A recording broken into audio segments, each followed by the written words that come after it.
am a part of business. I'm a part of Business Career Services, and I actually have an instructional role now where I teach many sections of Business 2001, which if you haven't already had, you will have to enter the College of Business. But we are going to be recording this meeting, as you noticed, and we have a wonderful co-pilot, Ali Sedrith, who is going to be managing your questions in the chat, handling the recording, and this will be recorded and put on our YouTube channel. So if you want to go back to it in the future or as a resource for students who weren't able to attend, it will be there. I put the link to our YouTube channel in the chat for you so you can find it there. But we have 3 wonderful students who are going to be speaking to you about how they successfully landed jobs before graduation. I will let them introduce themselves to you and tell them a little bit about themselves before we start asking them questions. And the way that I will moderate this is I'll ask them some preset questions. Then if we have time at the end, you all can ask them any questions you want. You can also put those questions in the chat as you think of them. And then Ali will let us know that there are questions if we've got time for that. But this will be a 50-minute session. And then we will let you get ready to move on to the next panel. So let's go ahead and get started. So Harley, if you don't mind going first, just introduce yourself, tell us your major, your grad date, a little bit about your involvement in the College of Business and the position that you landed and with which company. I'll try to remember all the parts of that question, but I'm Harley Hawthorne. I'm a double major in finance and risk management and insurance. I'm graduating in this coming spring, 2022. And as far as my involvement with the business school, I'm the president of Gamma Iota Sigma this year. And I'm super involved with the Brantley Center and the risk management department of app.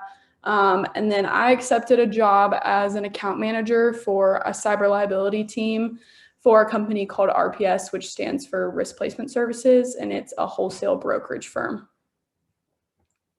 Wonderful. And then Madison, would you like to go next?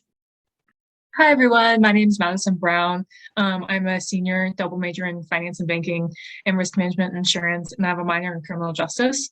I'm graduating in May of 2022. And my involvement, I'm a researcher in App Rise. I'm a university finance tutor, and I play Ultimate Frisbee for the university. And the position and company I've accepted for is Goldman Sachs in Salt Lake City, Utah, and I will be in the controller division.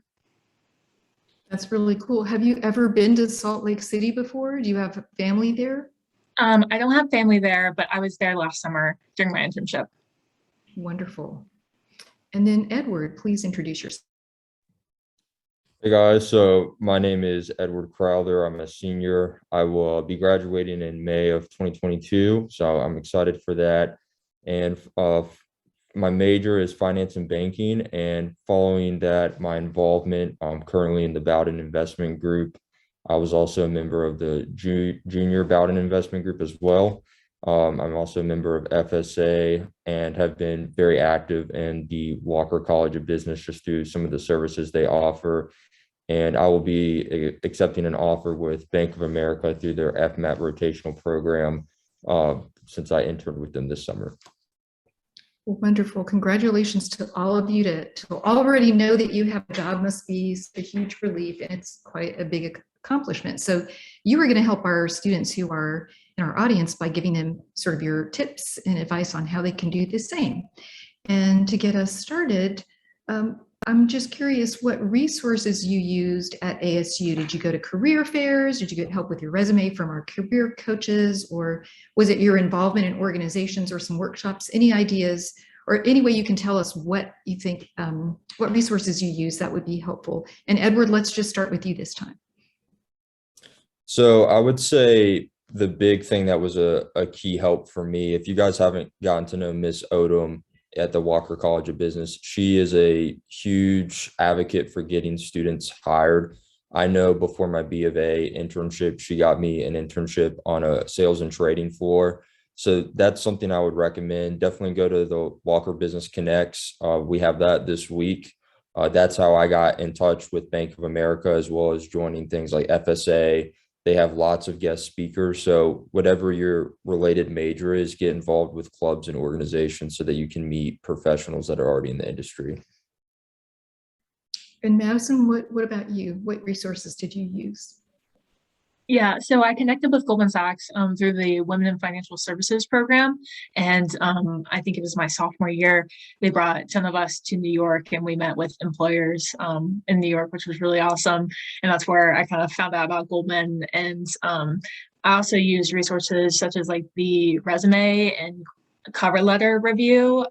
As many people that you can get to review your resume and get eyes on your cover letter, the better. Great. And Harley, what about you? I would say it's a combination of a lot of things. I got Amy Odom to help me write my resume. She also helped me with cover letters, things like that. And then like what Edward said, getting involved in clubs on campus, like just allows you to have a bigger network and allows you to access so many more opportunities that you wouldn't have otherwise. And also like I tried to go above and beyond in my classes so that I could have access to my professors' connections. And I have like used that so much. Like how I got my internship was through a connection through one of my professors that I had gotten at a career fair. So it's a combination of a bunch of things. Great resources that you all took advantage of. And even in Business 2001, I like to tell students your job interview sort of starts the minute you get in the College of Business, because all those interactions you have with your professors, with your peers, people in clubs, people at part-time jobs, those really could lead to connections for you or references you just never know down the road. So Harley, I'm going to ask you to go ahead. We'll go in the opposite direction and think about this next question, which is, did you complete any sort of internship or experiential educational experience that you think helped you? Yes, so I had 2 internships. I got one through a connection through a club, and then I got one from going to a career fair. And I'm actually working for the company, one of the companies that I interned with, and I know Madison is as well, and so is Edward. But they were so helpful to me because I had 2 internships. They were on very different sides of the industry. So I got to experience like the retail agency side. And then my second internship, I got to experience the wholesale side. So then when it came to decision time, I knew better about where I wanted to place myself within the industry. So they were super helpful. And they also just are a great thing to put on your resume. It shows employers and recruiters that you weren't just like having a good time on your summer and you were spending your time useful. That's great. And Madison, how about you? Yes, I had a internship. I had 2 internships. I have one my sophomore year at Jackson Sumner. So I did insurance, which is like the other part of my other major. And then this last summer, I interned with Goldman Sachs doing finance. So it was really interesting. You take classes and you don't really know what you like. You're like, well, I like my classes, but you don't know how it's going to be actually when you're doing the work. So I recommend as many internships as possible. And Edward, what about you? Yeah, I would echo everything that has been said. Try and get as many internships as you can. I know for me, my first one was in foreign exchange, so working on an FX sales and trading desk, which was a really great experience. I then did some work for asset management, family office, and then did a program with Goldman Sachs. And then all of that combined really helped me set myself apart when it came to them reviewing my resume. So the more experiences you can get, the better. And honestly, like when I was trying to find those, I think a lot of people are very intimidated by trying to find an internship or what does that look like? I've never done this. It's a learning experience and people will be there to help you. So just embrace it with open arms and take the plunge. I agree with you. I think sometimes students are like, well, I don't know anything. How can I do an internship? But the employer understands that you are an undergrad student learning and taking these classes. So they are there to help you and you should ask questions. But also, I used to help until this semester students with academic internships. And because of COVID, you can imagine, I don't know if it impacted the 3 of you in particular, but there were fewer opportunities than we typically see. And I really encourage students and employers in our career fairs, we're doing the same thing. Reach out and create your own opportunity. If you are in a current job where you can maybe ask them, hey, can I do a marketing internship? What have you got to lose? Nothing. Or maybe there's a local business here or at home that you frequent. Ask them, can I do something, even if it's unpaid? So I think that I agree with all of you. The more experience you get, the more you have an advantage. And it's also, like Madison said, a way for you to test that field out and see if that's what you really want to be doing 40 hours a week when you graduate. And then if you've got friend connections or friends of family, you should absolutely take advantage of that and use those connections to get yourself some sort of a relevant experience, even if it's unpaid, even if it's part-time. The sooner the better. I think that is really good advice from all of you. So let us go to our next question.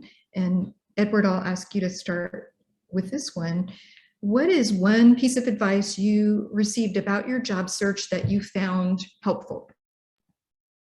So don't be afraid to actually reach out to someone through LinkedIn, which if all of you guys should have set up by now. If you don't, you need to go ahead and do that. But don't be afraid to reach out and actually ask the person to jump on a phone call.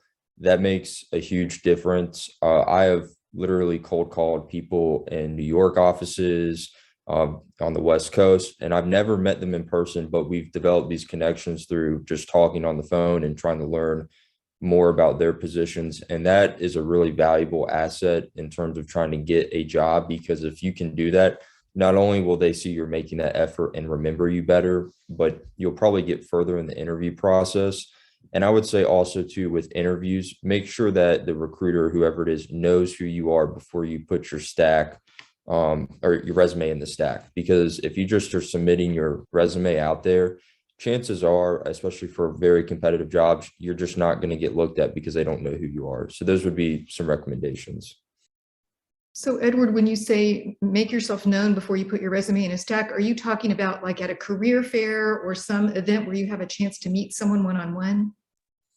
Yeah, that's a great example. Like Melissa Miller and Ashley Harvey. Like I started going to the career fairs, I think a year or two before I was even going to apply. And if they know what your name is when they see it, if they've seen, I don't know, for example, if they see Jack's resume and they've never seen Jack or had any interaction with him, that resume is going to immediately be thrown out compared to someone who's made the extra effort. And I know some companies in particular, I think of Wells Fargo, really like it when you go the extra mile and you connect with alumni working at their company. And then they know, they've maybe heard from an alum that they've had working successfully for 3 or 4 years there that, oh, that person, Edward, who's applying, actually reached out to me and we had a conversation. So that really shows the employer that you're willing to sort of take that extra step and that you're serious. So LinkedIn is great, I agree. Madison, what are your thoughts about a piece of advice that you found really helpful in your job search process? I think the quote, "Let other people tell you no," I think that's a great piece of advice. I unfortunately didn't hear it during my job search, but right afterwards. I think you should apply to things. I don't think you should second guess yourself being like, well, am I really qualified? Worst thing they can say is say no. And they may not even say no. So I think that's a great mindset, especially for job search. Yeah, I agree. And sometimes students are like, well, I don't have any experience. How can I apply to this? But they, again, understand you are a new graduate who doesn't have necessarily all those years of experience, but they understand if they're recruiting at App or if they posted something on Handshake, they know that they're getting someone who's new, right? So you shouldn't be intimidated. And yes, if you don't ask, you know the answer is no, but if you put yourself out there, maybe you'll get lucky. And some of it is definitely luck, being in the right place at the right time. Harley, what about you? Some advice you got that was useful? So someone told me to be prepared, but not rehearse. And so like when you're going through your job search, you're connecting with recruiters at a career fair, or you're going through rounds of interviews, you want to be prepared and you want to do your homework before you get in front of these people, but you want to distinguish yourself and not be rehearsed. And you don't want to sound like a robot when you answer the questions. And that just sets you apart as someone who can think on their feet, someone who's personable, and they'll remember you better that way than if you just kind of like answer every single question like the way you think that they want you to. I think that's really good advice. And Edward mentioned early on, like using LinkedIn, and our career coaches in business career services can show you how to connect with alumni and reach out if you don't know how to do that. I think you get some sort of guidance on how to do that in our Business 2001 as well. But I am seeing from my perspective as someone who helped employers recruit, but also help students search for those jobs in a career coaching position, which I had until this semester, that employers are using LinkedIn more and more. So Amazon's a great example. We always try to get them to come to our career fair, and I believe this year they are coming to the virtual fair. But I think that they've hired between 10 and 15 recent grads just last year, but they've done it almost all through LinkedIn. And so if you've got a robust LinkedIn profile, which is really like an expanded version of your resume, recruiters may reach out to you, and it might depend more on your field. I think I'm seeing that a lot in supply chain, or even my own son, who didn't graduate from App, he graduated from UNC Asheville, was looking for a job in motion design and now works for a New York company remotely, but he got that job through LinkedIn, not a career fair. It's not a company that ever would have attended. So I think LinkedIn is really important, and it's here to stay as far as a recruiting tool and something you need to be using. But when you reach out to alumni to kind of ask about the company, build those connections, they are usually incredibly happy to help you because they remember what it was like to be in your position, a student looking for an internship or a new grad looking for that first placement. And so they're usually incredibly helpful. And sometimes those connections lead to opportunities that you didn't even know were out there. So definitely, I agree that LinkedIn is an important tool to be using. So our next question is, tips and advice for students. You've sort of gone or hinted at some of it in your current response, but any other tips or advice for students when they're searching for jobs? Madison, how about if we start with you just to switch it up? Yes, I think the resume, biggest thing that you really need to have stand out. And so on your resume, my biggest suggestion is find 2 or 3 things and be really good at them. They're going to ask you during your interviews, tell me about your experience, or tell me about what you did for this group. And you're not going to say, well, I went to their meetings. Like they're not going to be impressed by that. Do things in the group where people will be impressed.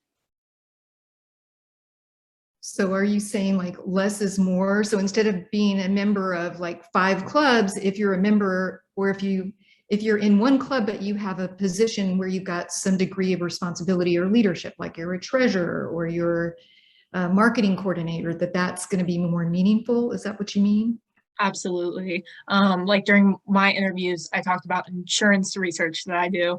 And even though I wasn't applying for research or applying for insurance, they still wanted to see something that I was an expert in, something I've done and I've accomplished throughout my college career. That sounds great. And Harley, what about you? What are your thoughts? Any other tips or advice for students when they're searching for jobs? Absolutely. One thing that I found when I was looking for internships and looking for jobs was that sometimes, like when you haven't already had past experience, like an internship, and you're reading a job description, it's kind of confusing, and you're like, well, what does that really mean? Like, what are you really doing every day?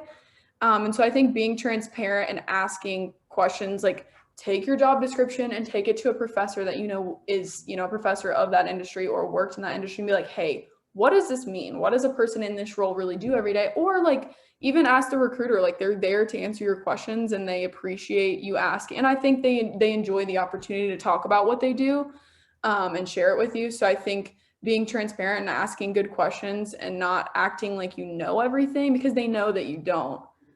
That's one little tip or trick that I wish I probably would have done more when I was looking for internships. Good advice. And Edward, what about your advice? So I've got two key things. The first is know your story. So no interviewer really wants to hire someone that they're not going to get along with or that is not interesting. So for example, for mine, I always tell people before I went into finance, I was a professional musician in a touring rock band. I started, used to have really long hair and a leather jacket and all that sort of thing. And telling that in an interview, it makes it much more memorable for the interviewer, and they actually they will not ask you like the difficult questions. Sometimes I know with finance interviews it can be very technical, and sometimes when I would do that in interviews we would just talk about music the whole time. That's how I've gotten every single position that I've gotten so far. So that would be my first suggestion. My second would be, I think a lot of the times when kids get to college, maybe their parents tell them this, maybe teachers, they say you've got your whole life ahead of you, or you don't need to know what you want to do right away. And I would say that's actually a really bad thought process, because I know for me, some of the industries I wanted to get into that I found out later, it was already too late because they had certain requirements, whether that was GPA or other things. So if you're a sophomore, like by sophomore year, you need to really figure out what your major is and why you're doing that, and you need to pursue it relentlessly. Because if you don't know where you're going in life, then when senior year rolls around, you're not going to have a job out of college, and you don't want to be that person. So I would just say be very focused on what your future plan is, and be proactive about it, because the time will pass you by, and if you haven't done anything, then you'll have nothing to show for it. Yeah, I think that's great. And I love the way you framed it, know your story. We help students with their elevator pitches, but sort of what Harley was speaking to, you don't want to have this rehearsed, recorded way that you talk about yourself, because that doesn't come across as authentic. But if you can sort of speak to the why you're motivated, what it is that excites you and motivates you, whether it was the rock band before you decided to become a business major, or maybe some experience you had as an intern, whether it was insurance and now you're going to move to banking. Was it being part of a team? Was it problem solving? What is it that really excites you and motivates you? And if the employer or anyone in an interview can sense that authenticity and that excitement, that's going to go a long way to making them, first of all, like you, and likability matters, right? But also feel like you're someone that they could enjoy working with and get along with. So all those things are really important, and that's all great advice that you all gave. So our next question is about how you found the job that you actually secured. So where did you find it? Was it through a personal connection? Are there specific job boards or sites where you like to look for jobs, or you advise students to look? And this time, Edward, we'll just go ahead and start with you. So I know for every role that I've had, it's been through App State. So just Handshake's a great resource, as well as like LinkedIn, and just also the organizations on campus. For anyone here that's a finance major or a business major, in the business school at all, there's plenty of organizations where they bring in professionals. So you have an opportunity to network with those individuals, and by doing that, you're able to get connected to these firms and the places that you want to work. So I would say that looking on those sites, and also too, like doing your own research. I know for a while, and I still am really interested in investment banking, and every once in a while I would just Google in a random city like investment banks, and I'll find a list of so many just through Google, and we'll be able to apply to those, which I wouldn't have known about through app. So it's just using the school's resources as well as doing your own research as well. Good advice. And Madison, what are your thoughts? Yes, as I said earlier, I met with Goldman through the Women's in Financial Services Initiative. And then I attended a kind of a sophomore program they had. It's called Beyond the Classroom, and many big firms have sophomore programs that it's just to learn about the job and learn about the people and learn about the culture. And then I applied when the application opened before my junior year of in July for my junior year for my internship. And then after you do the internship, you like automatically like apply for the full-time role. So I recommend for everyone, I think career services and just networking in general. If you have a professor that they really enjoyed you and you really enjoyed them, and you share your interests, being like, I'm really interested in financial planning. And when this professor hears that there's a job opening in financial planning, they're going to be like, oh, this student I can connect you to. I think that's one of the biggest opportunities. I agree. And even in business career services, in our roles, if an employer is looking, sometimes they'll reach out and say, hey, I need someone for this hospitality position like yesterday. Can you recommend anyone? If you or a professor, if someone in business career services or a faculty member recommends a student, that goes a long way towards, giving you that that distinguishes you from all the other applicants in that stack of resumes. So I absolutely agree with you. Harley, what do you think about, how did you find your position and what are your thoughts? So I got the internship that led to my offer. I found that through the virtual career fair that we had my sophomore year, my junior year. And I just researched the companies that were coming, and I believe the list was on Handshake, and I picked a few that I wanted to talk to. And at the time, the career fair wasn't in person, obviously, so you had to set up appointments with different companies to talk to them. And I made an appointment with RPS, made a great connection with them, went through several rounds of interviews. One of my professors was really close with the CEO of that office, put in a good word for me. I got the internship, and then I took a little bit of a different path as far as the job offer. So I interned at the RPS location in Charlotte, but I didn't want to live in Charlotte. So I kind of went to another office, and I used the connections and the impression that I made on the Charlotte office to vouch for me to get a position in the Denver, Colorado office. And so I was just transparent with the CEO of the Charlotte office and was like, hey, here's where I see myself. I love this company. I want to work for this company, but I don't want to live here. Can you help me get there? So I ended up getting an offer from the Denver office, but it all started from the career fair and knowing what companies were coming and doing my research beforehand. That's so exciting. So you're moving to Denver? I am. Wow, that's amazing. So one of you will be in Salt Lake City, Denver, and Edward, are you going to be in Charlotte? Yes, that's correct. Very exciting. I've already planned to visit Madison in Salt Lake City. That's very exciting. Well, wonderful. So I've got a couple more questions, and then we'll segue to questions from our students in the audience. But actually, one more question. And how about Madison, if we start with you? What do you feel made you a successful interviewee and candidate for the job that you have?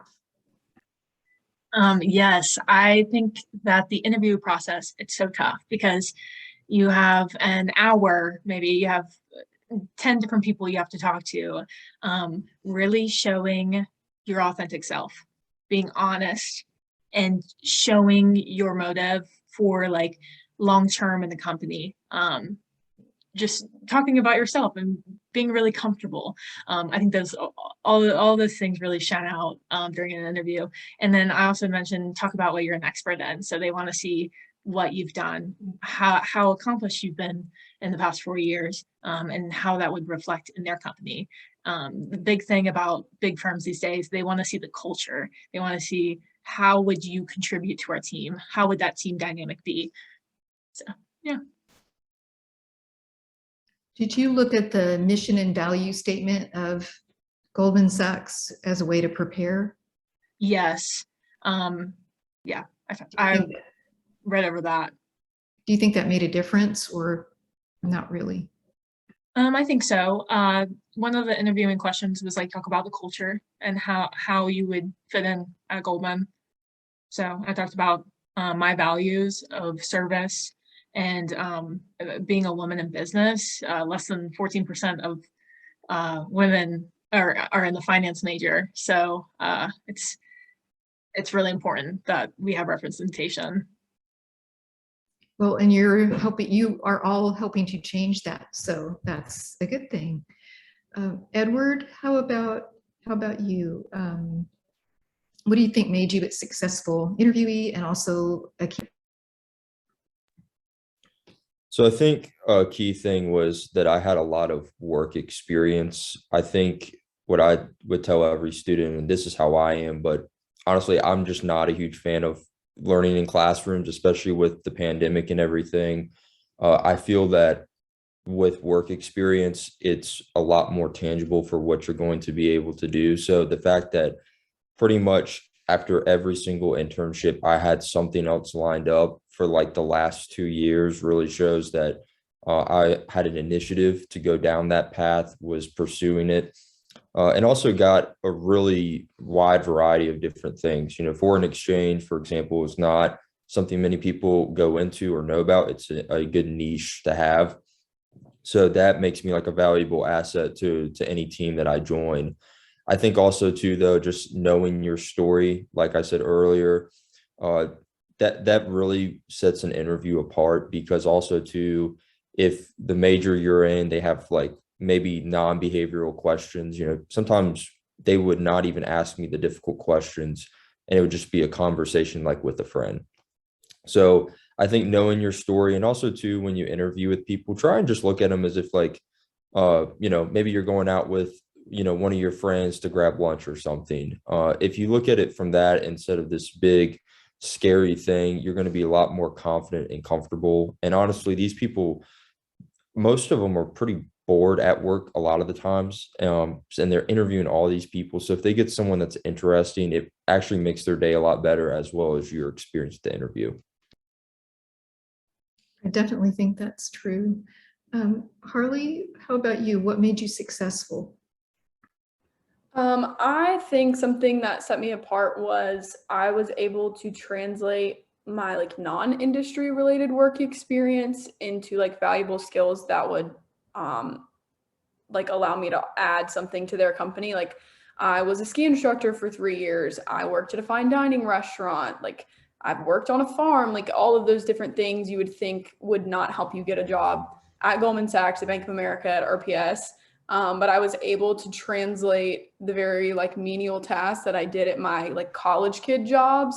Like, okay, I taught ski lessons, but I also like managed a team of 10-year-olds, which is not super easy to do. Like I kept them all safe, you know, like I served very high end clientele. Like all of those things I was able to translate into this is like the value and the skills that I have that I can bring to your company, even though it had nothing to do with insurance and nothing to do with brokerage. And I think that sets you apart. And I don't want any of you to think that, you know, your college job that you have to make ends meet isn't important to a recruiter, because it also shows that you manage your time well if you're able to have good grades and be a student, be involved on campus, and have a part-time job. So that's something that I think set me apart, because I had like 3 different jobs that I'd had during college on my resume, as well as like my school involvement. I think that's really great advice. And I say this to students all the time, that job you have, maybe it's Bojangles and not the most exciting job, but if you're training people, if you're interacting with customers, if you're handling certain amounts of cash, if you're handling a fast-paced, high-stress environment, those are all what we call transferable skills. You guys know that. And they do have a lot of value, as does the time management of having that part-time job and a full course load. So that all has is much value, I think, even as the relevant experiences you get in an internship that does sort of fit that job. And the other thing I wanted to say about interviewing, and you all sort of touched on this, about it being this kind of relaxed conversation, I think one of the ways you get to that place where you feel more relaxed and confident is through practice. So I don't know if any of the students attending today took advantage of the mock interviews, but that is such a great way to get some interview practice. And also those interviews often lead to real interviews and opportunities. So it's a way to get yourself in front of an employer and have them know your name, especially if it's a company you're interested in. Take advantage of the mock interviews we do every semester as a part of our career fair. And then you can go to Business Career Services and have a practice interview multiple times if that's what it takes for you to start feeling comfortable. And yes, you know, a good interview is going to feel more like a conversation than, you just kind of robotically answering the questions that they're thrown at you. And if you can sort of psych yourself up to reframe the nervousness that you should feel as excitement, because you're excited about this opportunity to speak to someone from this company where you would like to work, I think that can also help you have a different mindset when you go in there and be more successful. So those are all really great tips. I know that we've got a question, at least one question in the chat that I'll let Allie read out to us. And then if there are any more questions from you students, this is your chance to get insider advice from these wonderful panelists who managed to successfully get jobs before graduation. Yay. So Allie, I'll let you take over and get the question started. Okay, so I have a question from a student that says, hi, my name is Dane, and I am a sophomore. I was curious how you guys figured out what route you wanted to take in the business school. Did it come for you really easily, and how long did it take you to find your people? I can answer that. For me, my parents helped a lot. Honestly, my dad always told me to align myself in an industry that wasn't going anywhere. For example, he's a car dealer. People are always going to need cars. People are always going to need insurance. So I wanted to make sure that I aligned myself and put myself in an industry that wasn't going to go anywhere. And I also wanted to put myself in a sales role because I felt like that best encompassed my talent and best encompassed like my career goals as far as where I see myself in 5, 10, 15 years. So I think talking with my parents' friends, my high school sweetheart's mom was in insurance and I loved her. I loved hearing about her job, just silly things like that and connections and talking to people about what they do. That's how I chose to be in risk management. And then I chose finance because they just pair so well together. You can't really have one without the other. So I felt like it would be better to combine the two. And then throughout my classes, I kind of figured out I was leaning more one way than the other. And to add to that, and which are all really great points, especially choosing something that is going to be stable and reliable. And that's coming from someone that did music professionally and had pretty drastic change in career paths, from someone that wanted to go to Los Angeles and, have a full rock band that was like already set up to now going down like investment banking. It's just a really weird career path. And so the way I found that was I really asked myself, what type of life do I want? So I would actually really ask yourself what type of lifestyle you want, if you want to, for example, if you want to travel a lot or you want to see the world, or like if you want to have a family or you want to be able to, support your family, ask yourself, is X job going to be able to provide X for whatever that is for what those needs are? Because I could tell you like a lot of the things that I really enjoy, if I was still doing music professionally, maybe I would be able to do those things, but probably not. And that's just how the world is. So I would really ask yourself what type of lifestyle you want and how you want to go about affording that. Yeah, I picked finance. Well, I picked RMI after I picked finance because, as Harley said, they pair really well together, just the two majors together. But I picked finance originally. I just know that I'm very analytical. I love math, but I'm not that good at math. And so I knew that finance was probably my best route. And luckily for the College of Business, you have to take most of these classes. You have to take a finance class, you have to take a marketing, a supply chain. You'll figure it out when you're in that class and you're like, this clicks for me. Because my finance class, I was like, this clicks. I think I might be good at this. You'll know. Beautiful, thank you. Also, we have another question that says, how do you format / set up your resume if you have no relevant work experience, such as internship? And how do you prepare for the interview process if you have no relevant work experience? So I was actually in a very similar position to that. So before having any interview experience or any type of relevant work experience, what I decided to do was, I had jobs on there such as like, working at a restaurant, which, I highly recommend that everyone at some point in their life experiences that. It's a really good experience. You've learned a lot. I've worked at some very rough restaurants, and it's a good experience, and people appreciate that. It's also, I think, a little bit of a humbling thing to know, like, everyone's gone through that, but also to, I had started three of my own businesses or side things, and those were very applicable to a lot of the things I was doing. So like for my band, I was doing the marketing for that, the sales, instead of, now I'm pitching stocks, I was pitching like music to venues. So that's how you can get really creative with it. And I would say, like, if you really are going down the business route, like an entrepreneurial mindset and trying to do things like that, if you can't get a job, then make your own job, whether that's maybe, going on Facebook Marketplace and like reselling furniture for a higher price, like it will just things like that. You have to get creative. And I was able to do that on my resume without any related finance experience. And it stood out from a lot of other resumes. Yeah, and even if you don't have work experience or even a job, you can also put down volunteer work. You can put down the clubs you were in. There's so many more opportunities. Freshman year, I honestly was only involved with Ultimate Frisbee, and I was like, well, I'm just gonna put it down. But honestly, it was a great talking point. In most of my interviews, they're like, "Whoa, you play Ultimate Frisbee? Yeah, one of my friends play Ultimate Frisbee," and I'm like, "No, it's not disc golf." Like that talking point is really important, no matter like the weight of this is right down your career path. It doesn't really matter in the beginning. Yeah, and I'll just piggyback off that. Like the work experience section of your resume doesn't have to be relevant. It just has to be work. It just has to be a job. If you got paid, even if you didn't get paid, if it was an unpaid internship, like if it was work and you learned something from it and you used your skills, people skills, communication skills, time management, performing in a high stress environment, like anything like that, that counts as work experience, and recruiters like to see that. It doesn't have to be relevant.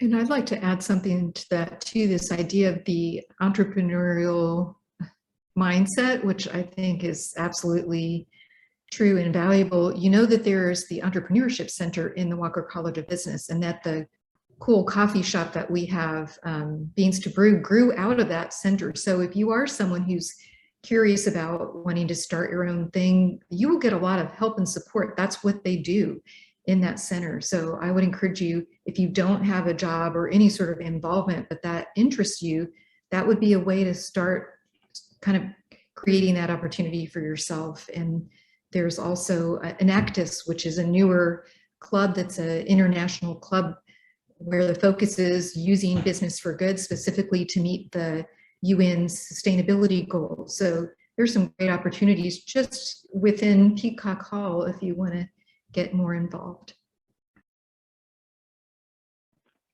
Okay, and it looks like we have someone with their hand raised, and I've got another one in the chat. So, hi everyone. Thank you for sharing so far. I'm a CIS major graduating this semester, and I had a question that was more along the lines of again, resume formatting. So in my situation, I didn't get to work an internship, but I have worked in field as my initial position was support analyst. And now it's database manager for a company in Raleigh.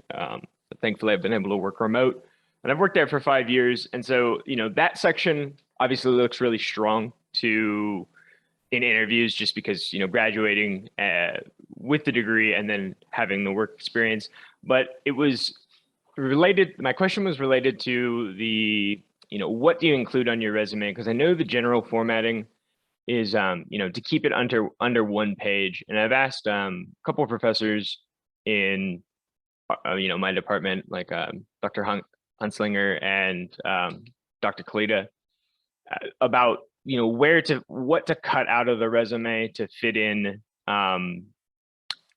almost like keywords, if you will, things that they can see, projects, that kind of stuff. But I was just curious because the rest of the job experience I have on there is all things that I think are worth noting, even though there were positions, at restaurants.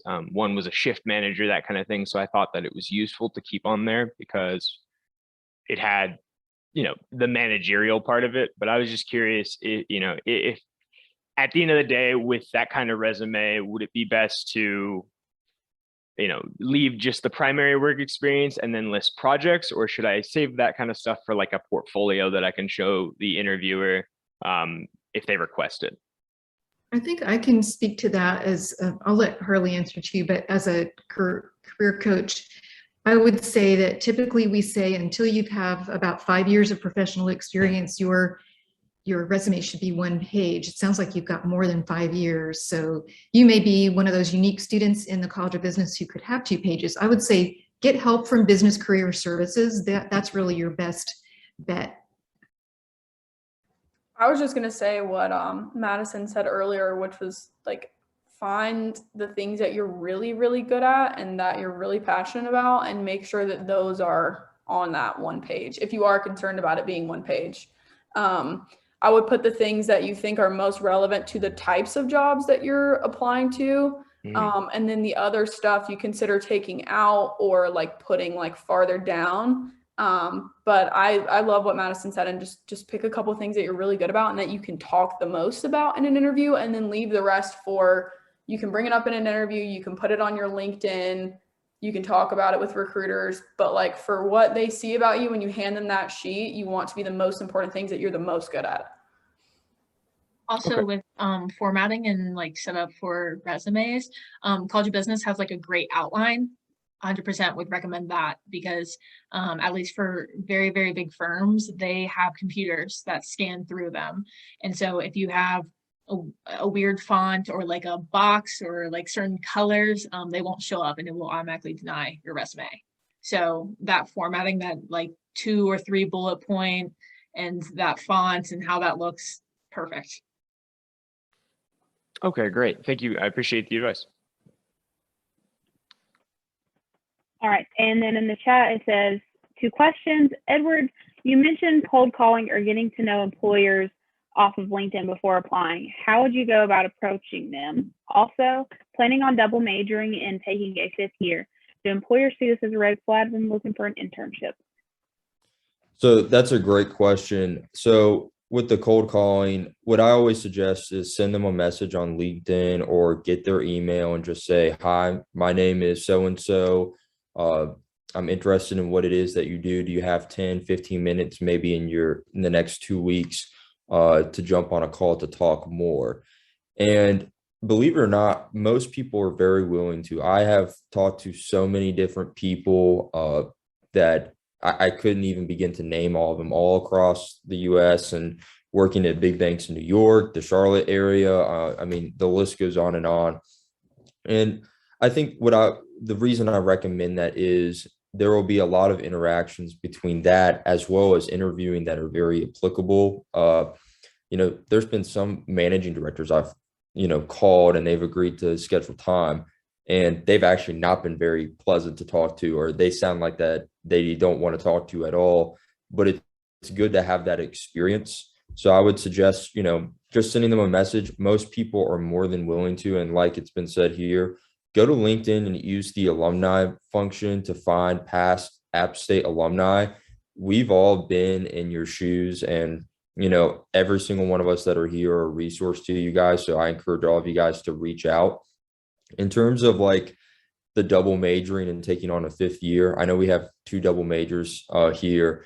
I did try and double major and ended up not doing it. And from my personal experience, I would recommend, unless that's really what you want to do and you think it's going to suit you well, you have to also evaluate how much that's going to cost money wise. There's plenty of people I know who have 1 major and they get the same job as someone that has a double major. So just ask yourself, is that extra major really going to set you apart? Because I would kind of argue kind of what Madison was saying, like getting really good at one thing. I was doing finance and accounting, and it was just spreading myself too thin. So I decided I'm going to get really good at doing finance. So I would consider that because like I said, an extra degree and an extra year is time and money. So keep that into consideration. I was going to say, sorry, you go ahead. Oh, okay. I was going to say, as far as like the cold calling goes, I interned at a retail agency, so I was doing a lot of cold calls and a lot of sales coaching and stuff like that.